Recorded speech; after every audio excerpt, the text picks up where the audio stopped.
17ನೇ ತಾರೀಕು ಈ ವಿಚಾರವಾಗಿ ದರ್ಶನ್ ಅವರು ಏನು ಮಹಿಳೆಯರ ಬಗ್ಗೆ ಮಾತಾಡಿದ್ದಾರೆ ಅಂತ ಹೇಳ್ತಾ ಇದ್ದೀರಾ ನೀವು.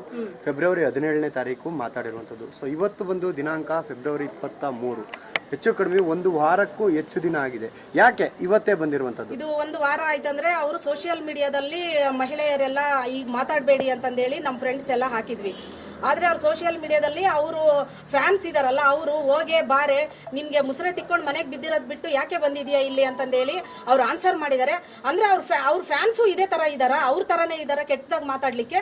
ಅದಕ್ಕೆ ನಮಗೆ ಬೇಜಾರಾಯ್ತು. ಇಲ್ಲ ಅಂದ್ರೆ ಅಲ್ಲಿಗೆ ಹೋಗಿದ್ರೆ ನಾವು ಸುಮ್ಮನೆ ಆಗ್ತಾ ಇದ್ವಿ. ಅವ್ರ ಫ್ಯಾನ್ಸ್ ಇದಾರಲ್ಲ, ಈ ಮೀಡಿಯಾ ಮುಂದೆ ಹೇಳ್ಬಾರ್ದು ಅಂತ ಕೆಟ್ಟ ಮಾತೆಲ್ಲ ಅದು ಅವರು ಕೊಟ್ಟಿದ್ದಾರೆ, ಆನ್ಸರ್ ಮಾಡಿದ್ದಾರೆ.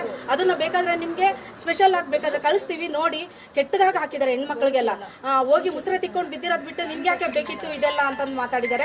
ಅಂದ್ರೆ ಮುಸ್ರೆ ತಿಕ್ಕೊಂಡು ಬಿದ್ದಿರಕ್ಕೆ ಅವರು ಹೆಣ್ಮಕ್ಳು ಅಡಿಗೆ ಮಾಡಿ ಬಡಿಸ್ತಿದ್ದು ಮಾಡ್ದಿದ್ದು ಮನೆಯಲ್ಲಿ ಇದು ಮಾಡಿದ್ದು ಇವ್ರು ಬಂದ್ಬಿಟ್ಟಿದಾರ.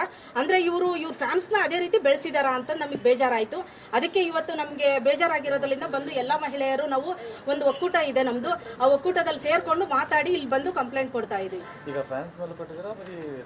ದರ್ಶನ್ ಅವ್ರ ಮೇಲೆ ಕೊಟ್ರೆ ಫ್ಯಾನ್ಸ್ ಎಲ್ಲ ಸರಿ ಹೋಗ್ತಾರೆ ಸರ್. ಯಾಕೆಂದ್ರೆ ದರ್ಶನ್ ಅವರೇ ಕರೆಕ್ಟ್ ಮಾತಾಡಿದ್ರೆ ಅವ್ರ ಫ್ಯಾನ್ಸ್ ಸರಿಯಾಗಿ ತಿದ್ಕೊಂತಾರೆ ಸರ್. ಅವರು